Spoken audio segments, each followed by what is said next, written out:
భారతదేశంలో ఉన్న ప్రతి ఒక్కరూ కార్మికులే అని ఎమ్మెల్సీ కవిత అన్నారు. జర్నలిస్టులు, కవులు కూడా కార్మికులే అని అన్నారు.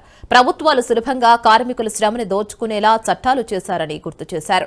మే 20న జరిగే సమ్మెలో జాగృతి తరపున కార్మికులందరూ పాల్గొనాలని కవిత అన్నారు. రేపటి తెలంగాణలో భూమి ఉన్నా లేకున్నా కార్మికుడిగా ప్రభుత్వాలు గుర్తించాలని అన్నారు. ప్రతి ఒక్కరూ మరొక తెలంగాణ ఉద్యమంలో పోరాటం చేయాలని కవిత పిలుపునిచ్చారు. సాధించుకోవాల్సిన హక్కుల కోసం పోరాటం చేయాలి కానీ వదిలిపెట్టొద్దని అన్నారు.